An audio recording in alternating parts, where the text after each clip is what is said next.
Hudzaifah ibn al-Yaman, sang pemegang rahasia Rasulullah Shallallahu Alaihi Wasallam atau sahibu sirri Rasulullah Shallallahu Alaihi Wasallam. Sahib sir Rasulullah Shallallahu Alaihi Wasallam, sang pemegang rahasia Rasulullah Shallallahu Alaihi Wasallam. Bahkan Rasulullah Shallallahu Alaihi Wasallam pun beliau memiliki rahasia, dan beliau menitipkan rahasia ini ke orang yang memang dipercaya oleh beliau. Ini posisi yang sangat istimewa, posisi yang sangat mulia, posisinya Hudzaifah ibn al-Yaman. Tentunya dalam keseharian kita juga biasanya orang yang sanggup memelihara rahasia, orang yang sanggup menjaga rahasia itu sangat berpotensi untuk dekat dengan orang-orang besar.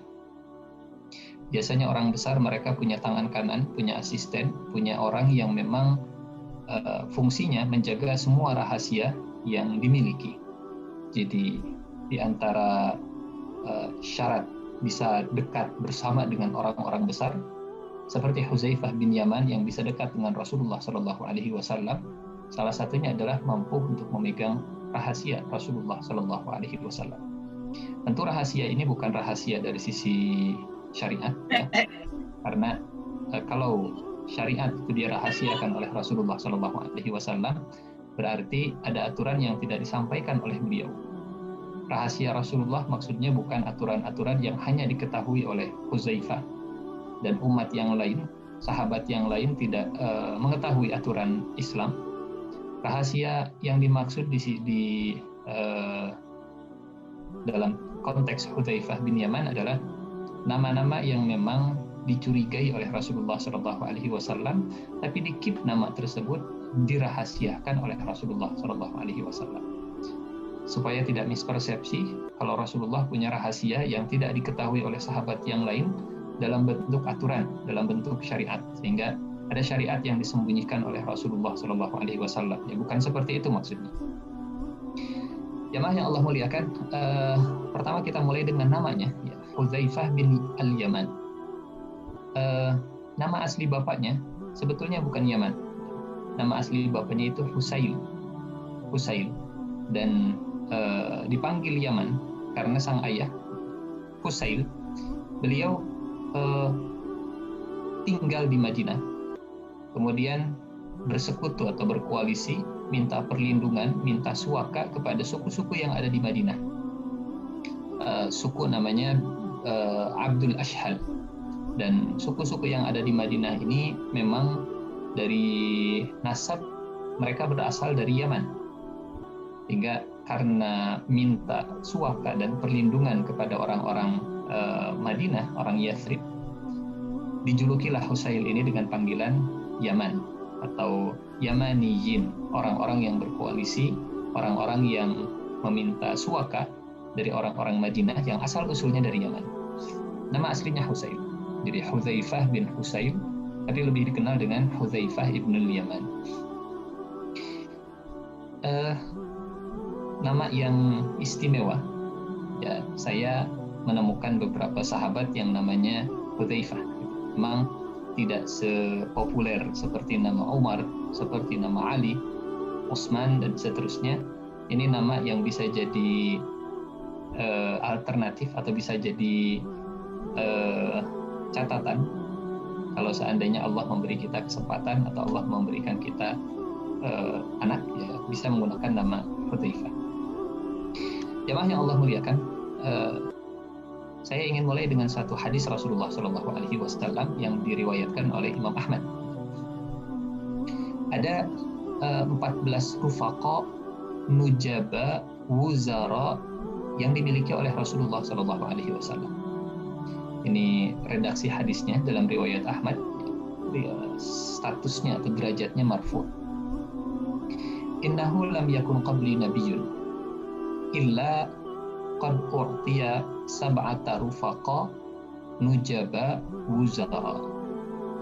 Sungguh, kata Rasulullah Shallallahu Alaihi Wasallam, tidak ada nabi-nabi sebelumku kecuali masing-masing itu diberikan kepada mereka 7 rufaqa nujaba wuzara. Nabi-nabi sebelum Rasulullah Shallallahu Alaihi Wasallam mereka hanya diberikan oleh Allah 7 saja. Rufaqa, nujaba, wuzara. Wa inni u'titu 14. Adapun saya diberikan 14. Rufaqa, nujaba, dan wuzara. Apa yang dimaksud dengan rufaqa, nujaba, dan wuzara? Jamaah yang Allah muliakan, rufaqa itu rafiq, ya, jamak dari kata rafiq. Rafiq itu kalau terjemahan bebasnya teman yang sangat dekat. Rafiq, teman yang sangat dekat, dan juga punya sifat rifqun. Rifqun itu kebaikan. Rifqun itu kelembutan di antara makna rifqun. Rafiq secara bahasa artinya teman. Sehingga terjemahan hadis ini, Nabi-nabi sebelumku mereka punya 7 teman dekat, sementara aku punya 14 teman dekat. Tapi bukan sembarangan rufaqa. Meskipun sahabat Rasulullah Shallallahu Alaihi Wasallam itu ada banyak, tapi yang jadi rufaqanya ada 14. Ya, bukan sekedar rufaqa, tapi nujaba. Nujaba itu terjemahan bebasnya orang-orang yang cerdas, jenius di atas rata-rata. Kepintarannya di atas rata-rata. Punya 14 teman yang pintar, cerdas, jenius, ya. Wuzara dari kata wazir. Wazir. Nujaba dari kata najib, rufaqa dari kata rafiq. Rafiq, najib, wazir. Rafiq teman, najib cerdas, wazir. Wazir itu kalau terjemahan bebasnya, wazir itu biasanya diartikan perdana menteri, ya. Dalam bahasa Arab kementerian itu bahasa Arabnya kementerian itu wizarah. Seorang menteri itu sebutannya wazir, bukan wasir, ya. Kalau wasir lain cerita. Wazir pakai huruf zai, wazir. Jamak dari wazir wuzara. Jadi 14 teman yang jenius yang bisa diandalkan dalam tugasnya. Beliau diberikan oleh Allah Subhanahu wa taala 14. Siapa saja? Hamzah, paman Rasulullah sallallahu alaihi wasallam, wa Ja'far, sepupunya Rasulullah sallallahu alaihi wasallam, wa Ali, menantu sekaligus sepupunya Rasulullah sallallahu alaihi wasallam, wa Hasanun wa Husain, cucunya Rasulullah sallallahu alaihi wasallam, wa Abu Bakrin wa Umar wal Miqdad wa Abdullah bin Mas'ud wa Abu Dzar wa Hudzaifah wa Salman wa Ammar wa Bilal. Riwayat Ahmad. Jamaah yang Allah muliakan, dari 14 nama ini kalau kita hitung ada 7 nama yang pernah kita bahas. Ada 7 nama yang pernah kita kisahkan, ya, yang pernah kita gali, yang pernah kita ambil perjalanan hidupnya, hikmah dari perjalanan hidupnya. Yang pernah kita bahas Abu Bakar dalam 10 sahabat yang dijamin masuk surga, kemudian Umar, kemudian Ali, ya, kemudian Abdullah bin Mas'ud, Abu Dzar, Ammar, Bilal. Alhamdulillah 7 nama ini sudah pernah kita bahas, sudah pernah kita angkat, sudah pernah kita kaji. Mudah-mudahan di pertemuan berikutnya sisa dari 14 rufaqa, nujaba, dan wuzara bisa kita pelajari perjalanan hidupnya, kisah hidupnya satu persatu. Malam ini insya Allah yang akan kita kisahkan sekaligus menggali hikmah dalam kehidupannya adalah sosok Hudzaifah. Ini satu di antara keutamaan Hudzaifah ibnul Yaman. Beliau termasuk di antara 14 rufaqa, nujaba, wuzaranya Rasulullah Sallallahu Alaihi Wasallam. Jamaah yang Allah muliakan, kita akan langsung ke keutamaan dari sosok Hudzaifah ibnul Yaman. Dari masing-masing keutamaan ini ada kisahnya. Jadi ada 8 kisah yang dari masing-masing 8 kisah itu menyimpulkan atau menunjukkan tentang keutamaan Hudzaifah ibnul Yaman. Karena inti dari tema kita, tujuan dari pembahasan sirah kita, pembahasan tentang pahlawan di sekitar Rasulullah Sallallahu Alaihi Wasallam, bukan hanya sekedar bercerita dan mengenal mereka, tapi tujuannya adalah meneladani apa yang kita temukan dalam kisah hidup mereka. 8 keutamaan ini mudah-mudahan satu di antaranya bisa kita ikuti, satu di antaranya bisa kita teladani, atau minimal kita mengenal dan mencintai sosok sahabat Rasulullah SAW. Mungkin dalam satu pembahasan kita merasa sepertinya saya nggak seperti sahabat itu, tapi setelah mengenal sahabat tersebut, saya merasa cinta kepada si fulan, kepada sahabat tersebut. Sepertinya tipikal saya itu berbeda dengan sosok Umar bin Khattab. Tapi meskipun saya nggak bisa meneladani, rasanya beda karakter dan beda watak saya dengan Umar bin Khattab, tapi saya mencintai sosok Umar bin Khattab. Rasanya saya tidak bisa seperti Abu Bakar yang lemah lembut, saya lebih dekat dengan Umar bin Khattab misalkan. Tapi saya mencintai Abu Bakar As-Siddiq, dan seterusnya. Minimal kita kenal, mudah-mudahan kita cinta, dan syukur-syukur setelah cinta kita bisa mengambil keteladanan dari kisah kehidupan. Jamaah yang Allah muliakan, keutamaan yang pertama dari sosok Hudzaifah ibn al-Yaman, beliau ini termasuk golongan yang bisa disebut muhajirin, dan beliau juga bisa disebut golongan ansar. Menarik ya, disebut muhajirin bisa, disebut golongan ansar juga bisa. Dan latar belakangnya, sebab kenapa Hudzaifah bin Yaman itu bisa masuk ke kedua golongan tadi, itu karena aslinya Hudzaifah bin Yaman itu lahir di Mekah. Aslinya orang Mekah, kelahiran Mekah. Kemudian ayahnya Al-Yaman atau Husail itu pindah ke Madinah. Kemudian tumbuh dan besar di kota Madinah Al-Munawwarah. Jadi aslinya tinggal, meskipun ya Hudzaifah itu bukan termasuk kabilah Quraisy, ya Hudzaifah bin Yaman bukan termasuk orang yang satu kabilah dengan Rasulullah SAW, bukan dari keturunan Quraisy. Hudzaifah bin Yaman beliau dari kabilah namanya Bani Ghatafan. Bani Ghatafan ini nanti insya Allah kita akan cerita dalam perang Khandaq, salah satu kabilah yang berkoalisi dengan orang-orang musyrik Mekah untuk memerangi Rasulullah SAW di Madinah. Itu Bani Ghatafan, kabilahnya Hudzaifah.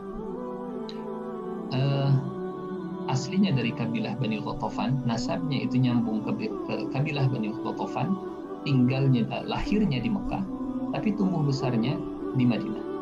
Ayahnya juga tinggal di Madinah, ibunya juga tinggal di Madinah.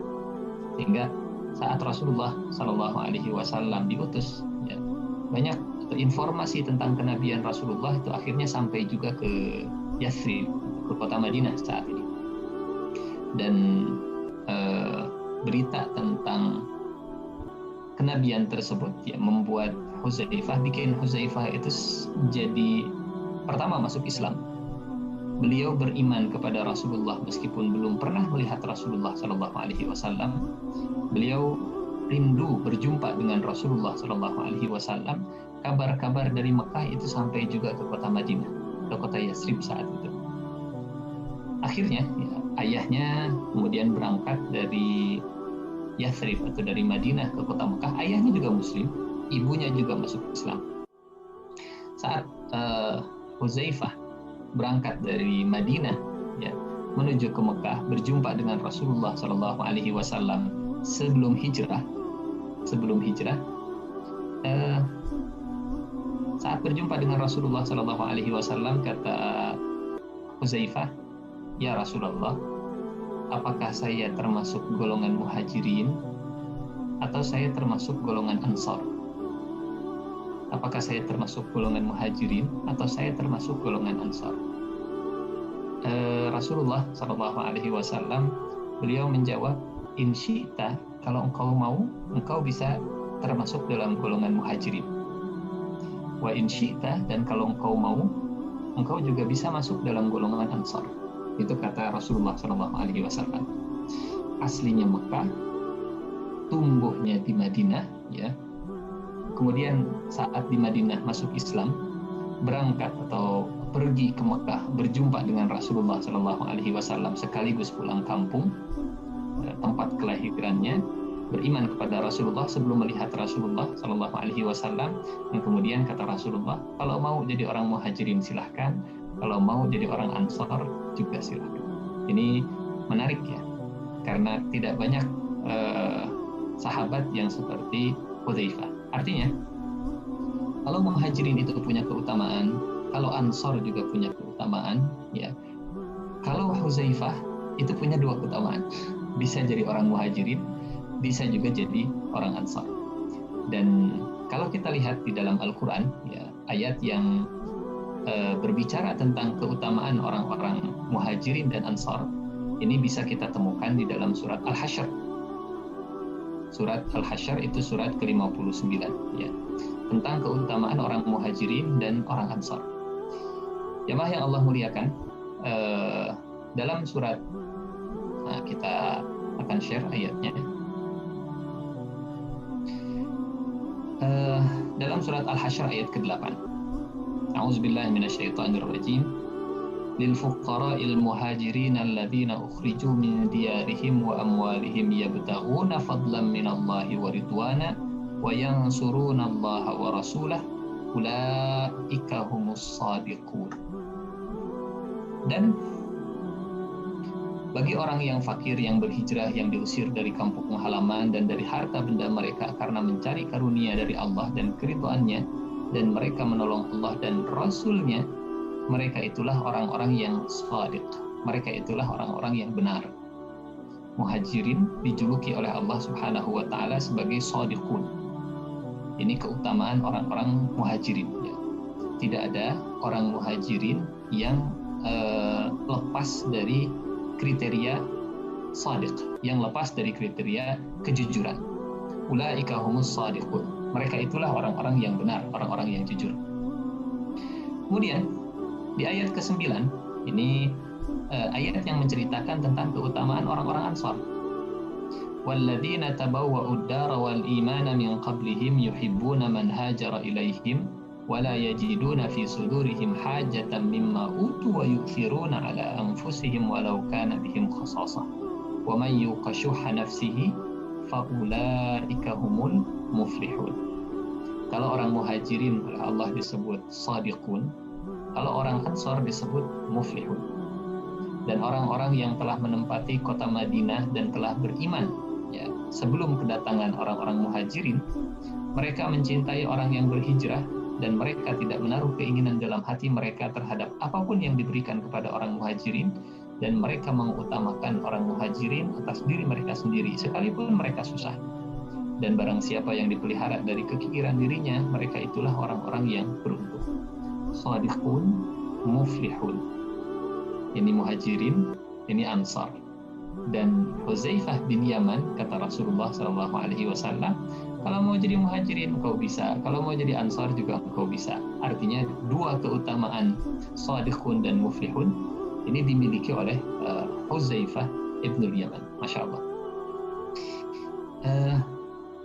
Ya, mudah-mudahan setidaknya kita kecipratan, meskipun kita bukan muhajirin, meskipun kita bukan ansar, tapi mudah-mudahan kita termasuk orang-orang yang menjadi pengikut muhajirin dan pengikut ansar.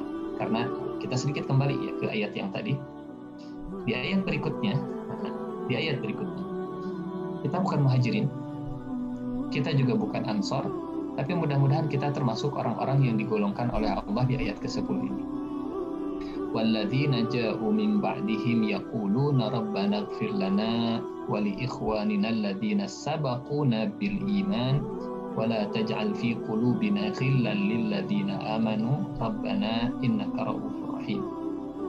Dan orang-orang yang datang sesudah mereka, kita, sesudah muhajirin dan ansar, mereka orang-orang yang senantiasa berdoa, wahai Rabb kami, ampunilah kami, dan ampuni saudara-saudara yang sudah mendahului kami.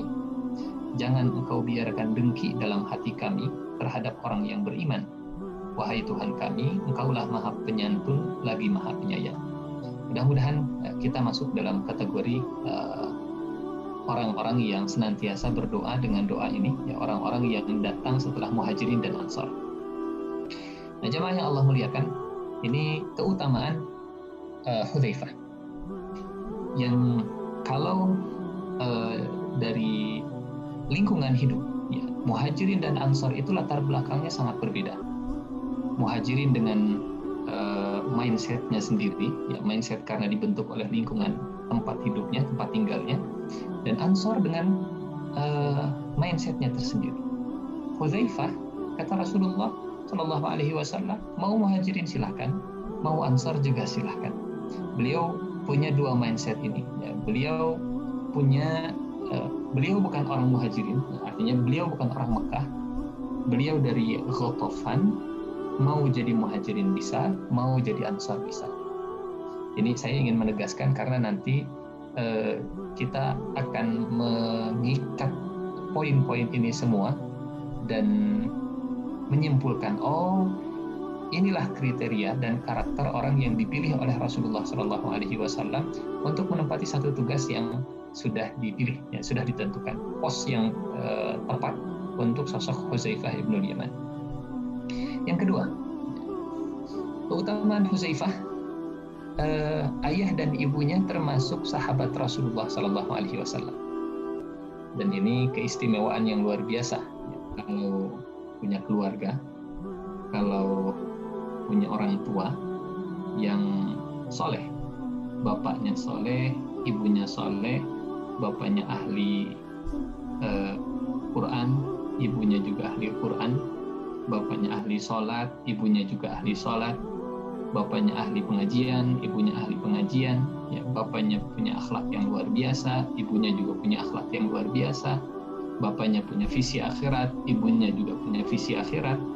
Saya yakin sebagai anak kita akan tenang, adem, dan senang, ya, bangga memiliki kedua orang tua seperti itu.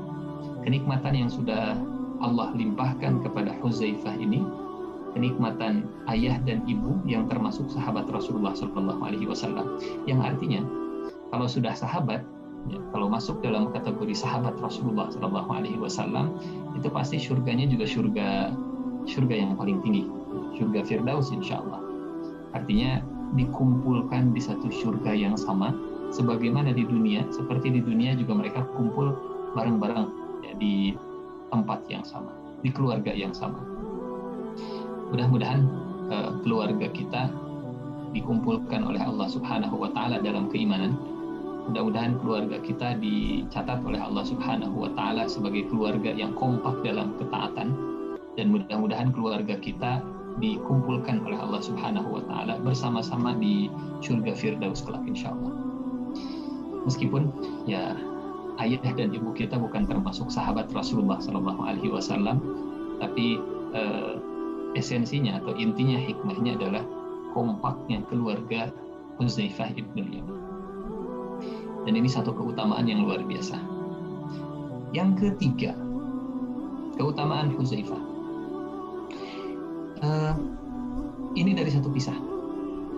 Jadi setelah tadi kata Rasulullah Shallallahu Alaihi Wasallam, mau jadi Muhajirin silahkan, mau jadi Ansar silahkan. Apa kata Hudzaifah? Ya Rasulullah, kalau memang boleh pilih salah satu, rasanya saya akan memilih jadi orang Ansar saja.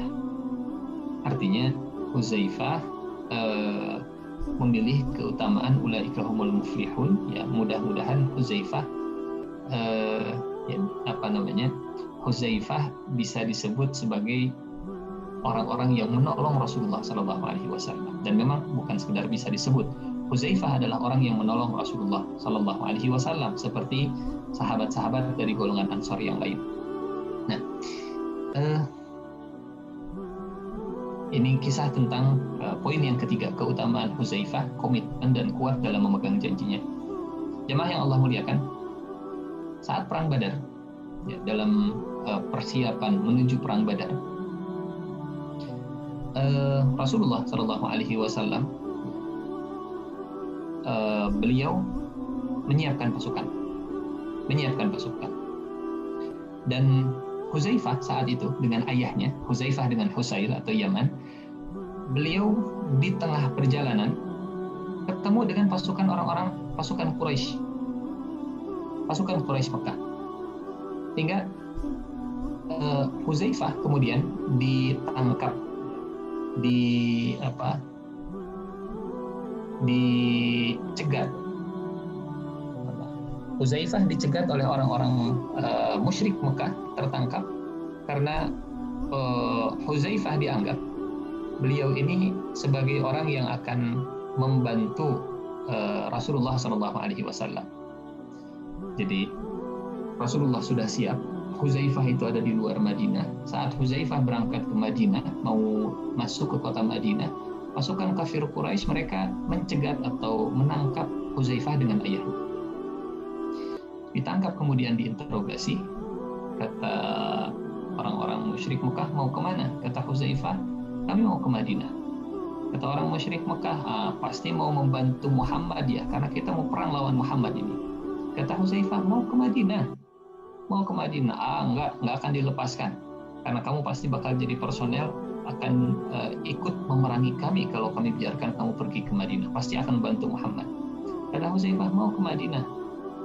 Kata orang musyrik, oke, kalau memang kamu mau ke Madinah, kami akan lepaskan. Tapi syaratnya satu, jangan sampai kami menemukan engkau, Hudzaifah dan bapaknya dalam perang Badar. Jadi dilepaskan, syaratnya jangan ikut dalam perang Badar dengan Rasulullah SAW. Kata Hudzaifah, oke, sepakat, deal. Yang penting saya lepas, ya, lepaslah. Kemudian Hudzaifah nyusul ke Rasulullah SAW karena Rasulullah sedang persiapan. Kemudian nyusul ke Rasulullah, siap-siap. Ketemu dengan Rasulullah, ditanya, dari mana Hudzaifah? Kata Hudzaifah, ya Rasulullah, tadi saya ditangkap, dicegat, diinterogasi, kemudian dilepaskan. Syaratnya katanya kalau mau dilepaskan, jangan ikut dengan pasukan Muhammad, jangan ikut dengan kau dalam peperangan ini. Tapi ya Rasulullah, biarlah itu orang kafir Quraisy, saya akan tetap ikut berperang. Kata Rasulullah SAW, ini kalimat yang luar biasa. Kata Rasulullah SAW, nafi bi'ahdihim wa nasta'inu alaihim. Nafi bi'ahdihim wa nasta'inu alaihim. Wahai Hudzaifah, kalau memang itu yang jadi syarat engkau dilepaskan oleh orang-orang musyrik, kita sama-sama penuhi perjanjian tersebut dan kita memohon pertolongan kepada Allah untuk menghadapi mereka. Kata Hudzaifah, siap ya Rasulullah. Dan ya Hudzaifah memegang janji tersebut. Hudzaifah tidak kemudian sembunyi-sembunyi di belakang kemudian mengikuti Rasulullah SAW. Nah, sesuai amanah. Kalau memang itu yang jadi syarat, nafi bi'ahdihim wa nasta'inu alaihim. Urusan perjanjian itu satu hal, dan urusan berperang itu hal yang berbeda. Jadi kalau bahasa sekarang mungkin ini etika tempur ala